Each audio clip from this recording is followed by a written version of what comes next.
आज के सेशन में बिहार पुलिस कांस्टेबल परीक्षा के सीरीज़ में हम सभी जीके जीएस क्वेश्चंस को देखेंगे जो आपके पिछले परीक्षा यानी कि 2021 में जो एग्ज़ाम हुआ था बिहार पुलिस कांस्टेबल का, उस एग्ज़ाम में सारा क्वेश्चंस आया हुआ है। तो उसी सारा क्वेश्चंस का ये संग्रह है पीडीएफ आपका। इसी में से आज हम एमसीक्यूज़ को देखेंगे। टोटल आपका जीके जीएस क्वेश्चंस है, ठीक है। तो चलिए नेक्स्ट स्टार्ट करते हैं अपना क्लास। तो फर्स्ट क्वेश्चन यहाँ पे बोला जा रहा है कि निम्नलिखित में से मैथिली शरण गुप्त की रचना नहीं है। तो इनमें से कौन सा है जो कि मैथिली शरण गुप्त की रचना नहीं है, आपको बताना है, ठीक है। ये आपका प्रीवियस ईयर एग्जाम का क्वेश्चन है जो कि 2021 में पूछा गया था। तो इसके लिए आंसर की बात करें तो देखते हैं यहाँ पे जो साकेत है, भारती है और पंचवटी, ये तीनों का तीनों आपका मैथिली शरण गुप्त की रचना है। और जिसमें से एक पथिक जो है आपका, वो पथिक मैथिली शरण गुप्त की रचना नहीं है, ठीक है। मैथिली शरण गुप्त जो थे वो काफ़ी भारत के प्रसिद्ध कवि रहे हैं। उन्हीं के जन्म दिवस पर भारत में कवि दिवस रूप में मनाया जाता है। कवि दिवस हम सब प्रत्येक वर्ष 3 अगस्त को मनाते हैं, ठीक है। तो ये सारे पॉइंट आप सब नोट कर लेंगे जो आपके मैथिली शरण गुप्त से हैं, काफ़ी इंपॉर्टेंट है। नेक्स्ट क्वेश्चन है आपका कि तंजौर का राजराजेश्वर शिव मंदिर का निर्माण किसने करवाया था।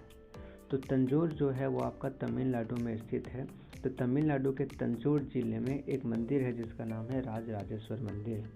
और उस मंदिर का निर्माण तो वो चोल वंश के शासक थे आपके राजराज प्रथम जी। तो इन्होंने क्या किया था, उस शिव मंदिर का निर्माण कराया था।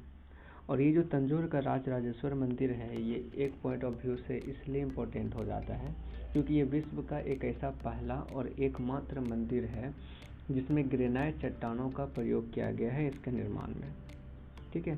तो राजराजेश्वर मंदिर जो बनाने में किसका यूज़ किया गया, तो ग्रेनाइट, जो कि दुनिया में पहली बार और मात्र इकलौता ऐसा मंदिर है जो कहाँ है आपके, तो तमिलनाडु के तंजौर में स्थित है। चलिए नेक्स्ट क्वेश्चन है जो आपके पिछले एग्जाम में आया हुआ है कि किस घटना ने अमेरिका को द्वितीय विश्व युद्ध में शामिल कर दिया। तो द्वितीय जो विश्व युद्ध हुआ था उस विश्व युद्ध में अमेरिका डायरेक्ट हस्तक्षेप नहीं किया था। तो हस्तक्षेप करने का रीजन क्या था, तो उसमें से जो रीजन था आपका वो था पर्ल हार्बर पर जापानी सैनिक हमला। यानी कि द्वितीय विश्व युद्ध में अमेरिका डायरेक्ट हस्तक्षेप नहीं किया था, वो मजबूरी बस उसको जाना पड़ा था। क्योंकि बात ये हुई थी कि 7 दिसंबर 1941 को जापानी बम वर्षकों ने हवाई हमले में पर्ल हार्बर नामक एक अमेरिका का स्थान है, उस हवाई अड्डे पर उन्होंने क्या कर दिया, हमला कर दिया, जिसके परिणाम स्वरूप 188 विमान जो कि अमेरिका सैनिक के थे, 188 विमान क्षतिग्रस्त हो गए और 2000 से अधिक सैनिक मारे गए थे। तो इसी के परिणाम स्वरूप अमेरिका ने लास्ट में जाकर के द्वितीय विश्व युद्ध में शामिल हो गया और जो सिर्फ जापान के खिलाफ ही नहीं बल्कि इटली और जर्मनी के खिलाफ भी अपना मोर्चा स्टार्ट कर दिया, क्योंकि जापान का साथ दे रहा था इटली और जर्मनी। तो तीनों के खिलाफ ये हमारे अमेरिका हो गए, ठीक है। तो द्वितीय विश्व युद्ध में शामिल होने का रीजन क्या था, तो पर्ल हार्बर पर जापानी हमला, सैनिक का हमला। नेक्स्ट क्वेश्चन है हमारा कि कबीरदास के पदों का संग्रह कौन सा है। तो कबीरदास के जो पदों का संग्रह है वो है हमारे बीजक में, ठीक है। बीजक क्या है, तो कबीर के पद जो साखी, संबद्ध और रमेणी है उन सभी का संग्रह कहाँ पे मिलता है, तो बीजक में मिलता है। नेक्स्ट क्वेश्चन है आपका कि मेरी कविता मेरे गीत कविता संग्रह किसके द्वारा रचित है। तो मेरी कविता मेरे गीत जो कविता संग्रह हैं वो पद्मा सचदेवा के द्वारा रचित एक रचना है, ठीक है। चलिए याद रखेंगे, इम्पोर्टेंट क्वेश्चन था। नेक्स्ट क्वेश्चन है आपका कि दिल्ली के किस सुल्तान ने स्वयं को नियामक ए खुदाई कहा था। तो दिल्ली का ऐसा कौन सा सुल्तान था, तो उस सुल्तान के नाम आता है हमारा बलबन के नाम से, ठीक है। तो बलबन एक ऐसा सुल्तान था जिन्होंने खुद को नियामक ए खुदाई कहा था। यदि हम बात करें बलबन सुल्तान की, तो यह गयासुद्दीन बलबन गुलाम वंश का एक सुल्तान था जो कि बेहद चतुर सैन्य प्रमुख शासक था वो। और यह एक ऐसा सुल्तान था जो अपने ही राज्य के प्रजा को भी बहुत ही कठोरतापूर्वक शासन किया था। इसका मानना था कि धरती पर एक राजा ईश्वर का उपासक होता है जिससे अद्वितीय शक्ति प्राप्त होती है, ऐसा इसका मानना। चलिए अगला क्वेश्चन है आपका कि डॉक्टर कृष्ण कुमार ने सन 2004 से 2010 तक किस शिक्षा संस्थान में निदेशक के पद पर कार्य किया। तो डॉक्टर कृष्ण कुमार जो थे वो 2004 से लेकर के 2010 तक NCERT के डायरेक्टर के तौर पे उन्होंने काम किया। 2011 में इनको पद्मश्री सम्मान से भारत के राष्ट्रपति के द्वारा इनको सम्मानित भी किया गया है। नेक्स्ट क्वेश्चन है आपका कि कविता की परख निबंध के लेखक हैं। तो कविता की परख निबंध के जो लेखक हैं वो हैं आपके रामचंद्र शुक्ल। रामचंद्र शुक्ल जो हैं वो आपके कविता की परख के लेखक हैं। और इनमें से जो रामधारी सिंह दिनकर है इनको तो आप जानते ही हैं, इसे आधुनिक युग के वीर रस कवि के रूप में इनको जाना जाता है।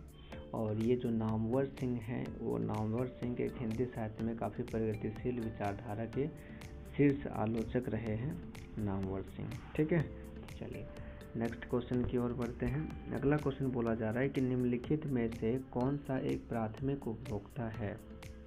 तो जब प्राथमिक उपभोक्ता की बात आती है तो हमेशा एक बात याद रखेंगे कि वैसा जीव जो अपने भोजन के लिए मुख्य रूप से घास या पौधे पर निर्भर रहता हो वैसे जीव को क्या बोलते हैं, तो प्राथमिक उपभोक्ता बोलते हैं। तो यहाँ पे यदि हम देखें तो बकरी एक ऐसा जीव है जो अपने भोजन के लिए पूर्णतः घास या तो छोटे छोटे पौधों पर निर्भर रहती है, पेड़ पौधों पर निर्भर रहती है। ठीक है, तो प्राथमिक उपभोक्ता कौन हो गया, तो बकरी। तो बकरी के अलावा और कौन कौन हो सकते हैं, तो इसमें से और हो सकते हैं आपके जैसे खरगोश हो गए, हाथी हो गए, गाय हो गए, बैल हो गए, हिरन हो गए, ठीक है, बंदर। तो ये सारे के सारे जो हैं आपके प्राथमिक उपभोक्ता का ही उदाहरण है। ठीक है, चलिए नेक्स्ट क्वेश्चन आता है हमारा कि मुगल काल में डैश उत्तर पश्चिम भारत का एक महत्वपूर्ण हस्तशिल्प उत्पादन और वितरण केंद्र था। तो मुगल काल में जो उत्तर पश्चिम भारत का जो एक स्थान है वो आता है हमारा लाहौर। तो लाहौर जो था वो उत्तर पश्चिम भारत का एक महत्वपूर्ण हस्तशिल्प उत्पादन और वितरण केंद्र था। वहाँ पे हाथों से ज़्यादा अधिक वस्तुएं बनाई जाती थी और वहाँ से फिर डिस्ट्रीब्यूट किया जाता है अलग अलग क्षेत्रों के लिए। तो वो जगह का नाम क्या था, तो लाहौर था, जो कि अंग्रेजों के आने के बाद पूरी तरह से तहस नहस कर दिया गया। ठीक है, चलिए नेक्स्ट क्वेश्चन है हमारा कि निम्नलिखित में से किसे भारतीय अशांति के जनक के रूप में जाना जाता है। तो भारत में जो अशांति के जनक के रूप में जाना जाता है वो है लोकमान्य तिलक। लोकमान्य तिलक को भारतीय अशांति जनक के रूप में माना जाता है और महात्मा गांधी जो है वो शांति जनक के रूप में माने जाते हैं। ठीक है, चलिए नेक्स्ट है आपके हड़प्पा के लोग किस धातु का उपयोग नहीं जानते थे। ठीक है, काफ़ी इम्पोर्टेंट है क्योंकि पिछले क्वेश्चन पेपर में आया हुआ था आपका कि हड़प्पा के लोग किस धातु का उपयोग नहीं करते हैं। ठीक है, तो हड़प्पा के लोग जो थे वो लोहा का उपयोग करना नहीं जानते थे। इसमें से जो डी नंबर है आपका लोहा, वो लोहा का उपयोग करना नहीं जानते थे। ठीक है, लोहा के अलावा इन्होंने अलग अलग धातुओं का प्रयोग किया बट लोहा के उपयोग के बारे में ये नहीं जानते थे, इस वजह से हड़प्पा के लोग लोहा का उपयोग नहीं किए। ठीक है, चलिए नेक्स्ट क्वेश्चन है हमारा कि निम्न में से कौन सा विष्णु अवतार नहीं है। तो इसमें से यदि देखा जाए तो दधीची जो है वो आपका विष्णु अवतार नहीं है। बाकी बाद मत्स्य जो कि मछली अवतार था, कूर्म, परशुराम, ये सारे के सारे आपके विष्णु अवतार हैं। दधीची आपका विष्णु अवतार नहीं है। ठीक है, और कौन कौन सा अवतार है विष्णु जी के, तो जैसे कुरु, मत्स्य, वराह, नरसिंह, बावन, परशुराम, राम, यदुवंशी, श्री कृष्ण तथा कथिक, ये सब आपके भगवान विष्णु के अवतार रहे हुए हैं। क्वेश्चन है अधिक जनसंख्या वाले देशों के समूह में से कौन सा अवरोही क्रम में नहीं है। ठीक है, तो अधिक जनसंख्या को अवरोही क्रम में बताना है। तो इसका जो राइट आंसर है वो है आपका ऑप्शन नंबर बी, यानी कि चीन, भारत, USA व इंडोनेशिया। ठीक है, ये जो है आपके अवरोही क्रम में है अधिक जनसंख्या वाले देश। चीन सबसे ज़्यादा है, उससे कम आपका भारत में, फिर उससे कम यूएसए, फिर उससे कम आपका इंडोनेशिया में। ठीक है, चलिए, तो भारत जनसंख्या की दृष्टि से विश्व में कौन सा स्थान पर आता है? तो दूसरा स्थान पे। तीसरा स्थान पे कौन है? तो यूएसए है। और विश्व में अधिक जनसंख्या वाले चौथा देश का नाम क्या है? तो इंडोनेशिया है। और प्रथम चीन। नेक्स्ट क्वेश्चन बताया गया है यहाँ पे कि भारत का राष्ट्रीय चावल अनुसंधान संस्थान कहाँ पर अवस्थित है?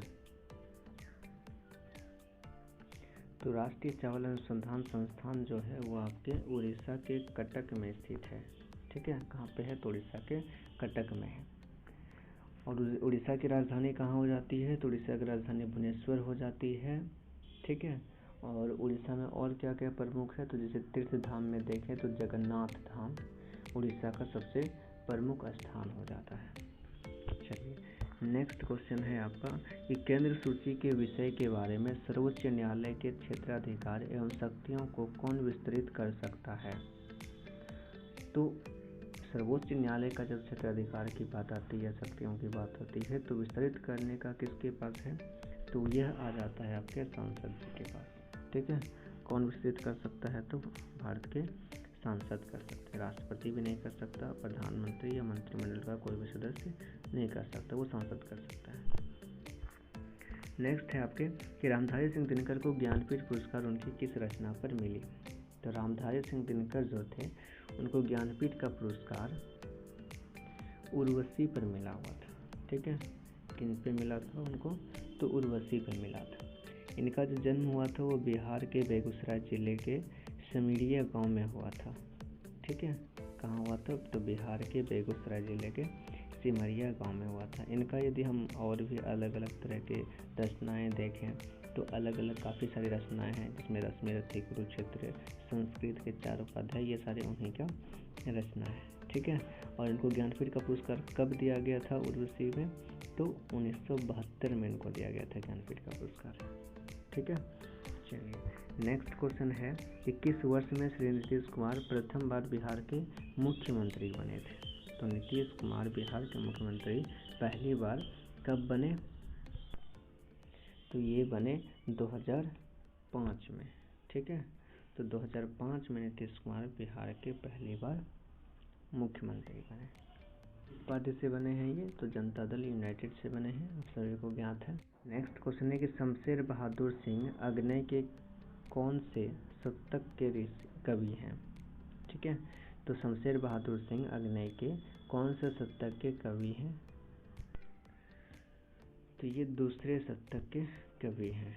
ठीक है, किसके कवि हैं? तो दूसरे शतक के। इनकी और भी कई सारी रचनाएं जैसे कि इतने पास अपने चुका भी हूँ नहीं मैं, बात बोलेगी काल तुझे होड़ है मेरी। ठीक है, तो ये सारे कई सारे इनके रचनाएं हैं शमशेर बहादुर सिंह की। नेक्स्ट क्वेश्चन है आपका कि मटर के पौधे का अध्ययन के दौरान मेंडल ने कितने विपर्यय विशेषक चयनित किए थे? टोटल 7 किया गया था। ठीक है, कितने किए गए थे? 7, याद रखेंगे, इम्पोर्टेंट क्वेश्चन है, पिछला बार आया हुआ ये क्वेश्चन है 2021 में। ठीक है, तो मेंडल के द्वारा कितने विशेषक चयनित किए गए थे? तो टोटल 7। तो चलिए, नेक्स्ट क्वेश्चन है हमारा, और ये लास्ट भी क्वेश्चन है कि निम्नलिखित में से कौन सा देश राष्ट्र संघ का सदस्य नहीं बना? तो इनमें से जो आपका फर्स्ट नंबर है संयुक्त राज्य अमेरिका, वो राष्ट्र संघ का सदस्य नहीं बना। ठीक है, राष्ट्र संघ क्या होता है? तो राष्ट्र संघ जो है वो उसका मुख्यालय जिनेवा स्विट्जरलैंड में स्थित है और इसकी स्थापना 10 जनवरी 1920 में हुई थी। किनके द्वारा किया गया था? तो वुडरो विल्सन के द्वारा किया गया था राष्ट्र संघ की स्थापना। इस कार्य के लिए इनको 1919 में नोबेल शांति पुरस्कार प्रदान भी किया गया था। इनके वुडरो विल्सन को इस संघ की स्थापना के लिए इन्हें क्या मिला था? तो नोबेल शांति पुरस्कार 1919 में दिया गया था। इस संगठन का प्रमुख उद्देश्य प्रथम विश्व युद्ध के बाद संसार के सभी देशों में शांति कायम रखना है। ठीक है, यानी कि प्रथम विश्व युद्ध के जैसा फिर दोबारा युद्ध ना हो, तो शांति कायम रखना ये इनका उद्देश्य है। लेकिन संयुक्त राज्य अमेरिका इसका सदस्य नहीं है। ठीक है, चलिए, इस तरीके से हमारा आज का यह सेशन कंप्लीट हुआ। फिर मिलते हैं नेक्स्ट टॉपिक।